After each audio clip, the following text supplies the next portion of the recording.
Okay, artists, we're going to go ahead and get started with this nice large pot in the center of our drawing. So I'm going in with a nice bright orange, and I am making sure that I have a light pressure, and I'm looking at my reference photo. So the photo that's up in the left corner, that's our still life that we're looking at and we're observing. So I'm looking at all those really bright areas of light that is hitting the pot, and I'm looking at where it's hitting on this pot. So I'm just going in and I'm using this nice orange color, and I'm looking at the photo and seeing where do I see some bright orange, and I'm going in and putting it onto this pot.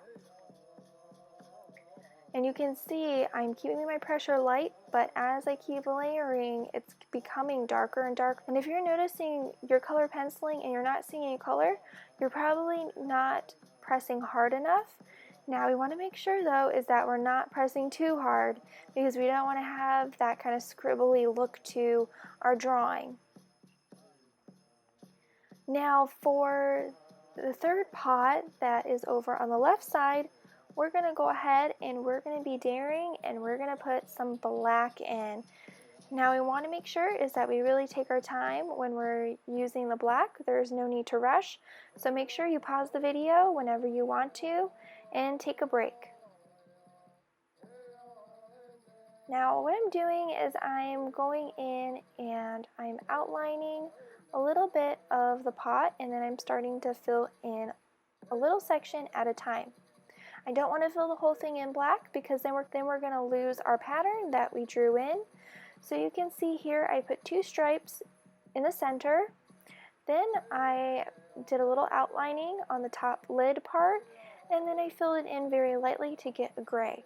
Now I'm going in and I'm filling the top portion of the pattern, so above the triangle shapes, and then I'm darkening the area where the top part of the pot meets up to the body of the pot.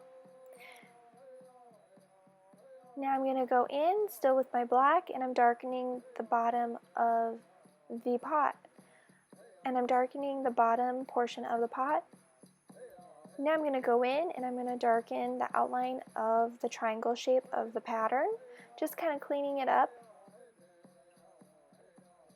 And I'm just going along the ellipse of this pot, and notice it's very, very dark on the inside of the pot on the left side.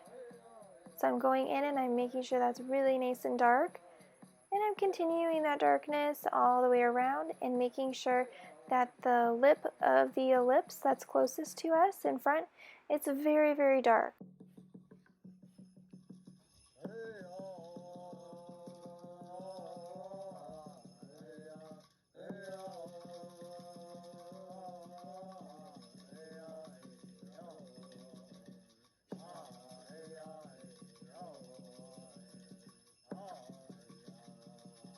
And I'm just going to go inside of this pattern, and I'm just going to do a few little extra lines.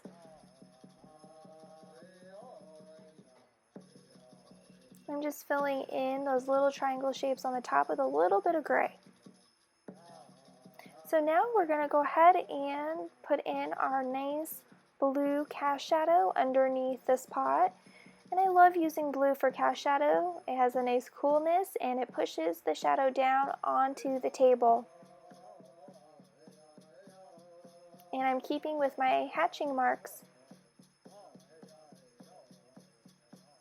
Already this drawing is really coming together.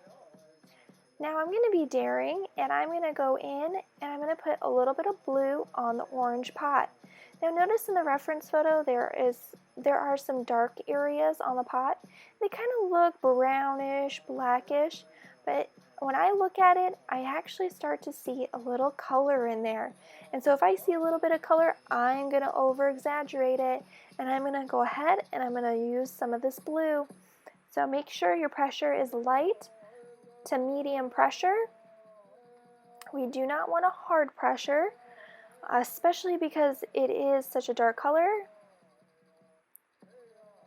And what I'm doing is I'm looking at the photo and I'm looking at any areas that appear dark.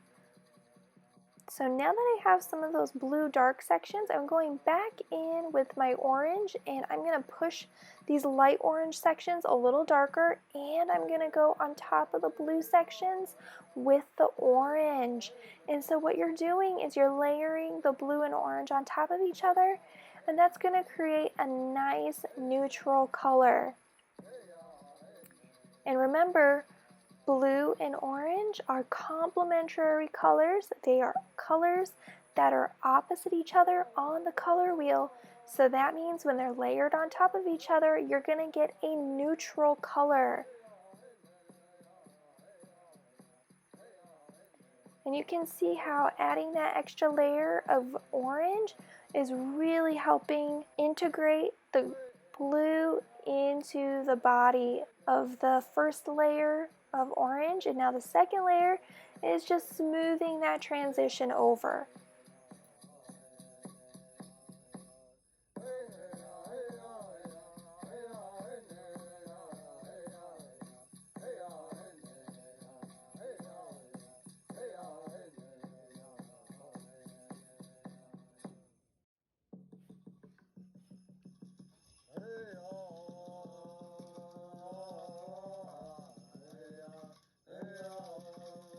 Now I'm going to take this same orange and I'm going to apply some hatching marks on the tabletop just to add a little bit of warmth around the cool cast shadows on the table.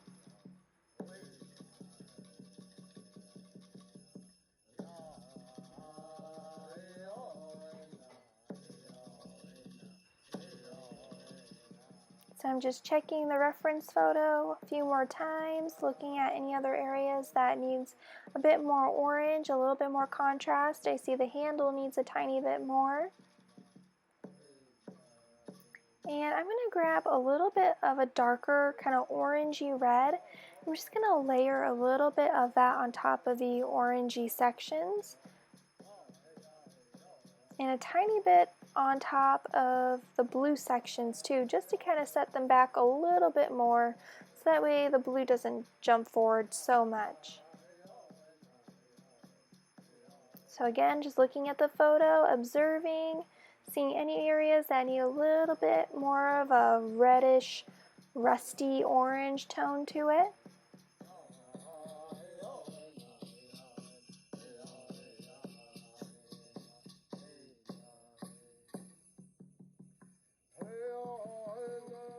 And this drawing is complete. Nice work, you guys, on this week's lesson.